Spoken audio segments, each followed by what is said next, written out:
ರಾಜ್ಯಗಳ ಚುನಾವಣೆ ಮುಗಿತಾ ಇದ್ದಂತೆ ಸಾರ್ವಜನಿಕರಿಗೆ ಭಾರಿ ಶಾಕ್ ಎದುರಾಗಿದೆ. ದೇಶದಲ್ಲಿ ಪೆಟ್ರೋಲ್ ಮತ್ತು ಡೀಸೆಲ್ ದರದಲ್ಲಿ ದಾಖಲೆಯ ಮಟ್ಟದ ಏರಿಕೆಯಾಗಿದೆ. ಇನ್ನು ಪ್ರಧಾನಿ ನರೇಂದ್ರ ಮೋದಿ ಇಂಧನವನ್ನ ಮಿತವಾಗಿ ಬಳಸಿ ಅಂತ ಕರೆ ಕೊಟ್ಟ ಬೆನ್ನಲ್ಲೇ ಈಗ ದರ ಏರಿಕೆ ಬಿಸಿ ತಟ್ಟಿದೆ. ಮಧ್ಯಪ್ರಾಚ್ಯದ ಯುದ್ಧದ ಪರಿಣಾಮವಾಗಿ ಸಾಗಾಟ ವೆಚ್ಚ ಕೂಡ ಈಗ ಹೆಚ್ಚಾಗಿದ್ದು, ಇದು ಜನಸಾಮಾನ್ಯರ ಜೇಬಿಗೆ ಕತ್ತರಿ ಹಾಕಿದೆ. ಈ ಕುರಿತ ಕಂಪ್ಲೀಟ್ ರಿಪೋರ್ಟ್ ಇಲ್ಲಿದೆ ನೋಡಿ.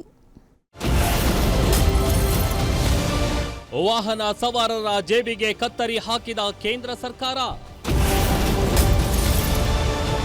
ಗ್ಯಾಸ್, ಗೋಲ್ಡ್ ಬೆನ್ನಲ್ಲೇ ಪೆಟ್ರೋಲ್, ಡೀಸೆಲ್ ಬೆಲೆ ಏರಿಕೆ. ಮಧ್ಯಪ್ರಾಚ್ಯದಲ್ಲಿ ಯುದ್ಧ ಆರಂಭವಾಗಿ ಶತದಿನದತ್ತ ಸಾಗ್ತಾ ಇದೆ.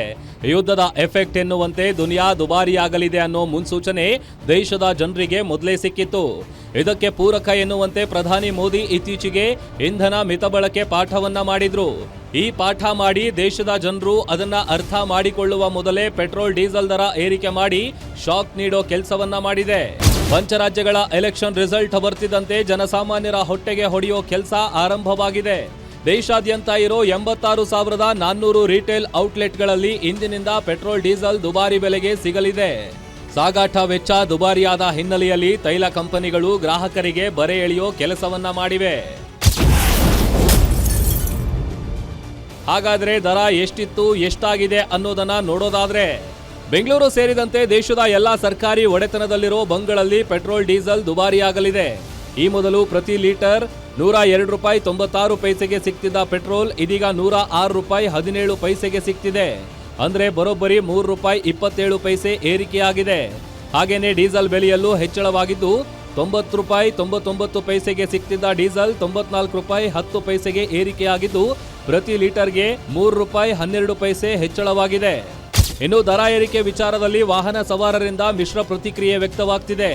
ಯುದ್ಧದಿಂದ ದರ ಏರಿಕೆ ಅನಿವಾರ್ಯ ಅಂತ ಅಭಿಪ್ರಾಯ ಪಟ್ಟಿದ್ರೆ, ಮತ್ತೆ ಕೆಲ ಸವಾರರು ಪ್ರತಿದಿನ ವಾಹನದಲ್ಲಿ ಓಡಾಡೋದು ಕಷ್ಟ ಆಗ್ತಿದೆ. ಸಂಬಳ ಅದೇ ಇದೆ, ಖರ್ಚು ಮಾತ್ರ ದಿನದಿಂದ ದಿನಕ್ಕೆ ಹೆಚ್ಚಾಗ್ತಾ ಇದೆ. ಗ್ಯಾರಂಟಿ ಕೊಟ್ಟಿರೋ ರಾಜ್ಯ ಸರ್ಕಾರ ಈ ಬಗ್ಗೆ ಗಮನ ಹರಿಸಲಿ ಅಂತ ಮನವಿ ಮಾಡ್ತಿದ್ದಾರೆ. ಈ ತರ ದಿಢೀರ್ ಅಂತ ಗ್ಯಾಸು ಮತ್ತೆ ಪೆಟ್ರೋಲು ಇದರ ಬೆಲೆಗಳೆಲ್ಲ ಏರ್ತಿದ್ದಂಗೆ ನಮ್ಮ ಜೀವನದ ಮೇಲೆ ತುಂಬ ದೊಡ್ಡ ಪರಿಣಾಮ ಬೀರುತ್ತೆ. ಅದು ಬಹಳ ಕಷ್ಟಕರವಾದ ಸಂಗತಿ. ಇದಕ್ಕೆ ಸರ್ಕಾರ ಏನಾದರೂ ಒಂಥರ GST ನಲ್ಲಿ ಕಮ್ಮಿ ಮಾಡಿ, ರಾಜ್ಯ ಸರ್ಕಾರ, ಕೇಂದ್ರ ಸರ್ಕಾರ ಅಂತೂ ಕೇಳಲ್ಲ, ರಾಜ್ಯ ಸರ್ಕಾರನೇ ಏನಾದರೂ ಒಂದು ವ್ಯವಸ್ಥೆ ಮಾಡಬೇಕು ಸರ್. ತುಂಬಾ ಬರ್ಡನ್ ಆಗುತ್ತೆ. ನಮ್ಮ EMI, ಬಾಡಿಗೆ, ಮಕ್ಕಳು ಸ್ಕೂಲ್ ಫೀಸು, ಎಲ್ಲ ಥರದ್ರಲ್ಲಿ ನಮಗೆ ಎಲ್ಲ ಜಾಸ್ತಿನೇ ಆಗಿರೋದು.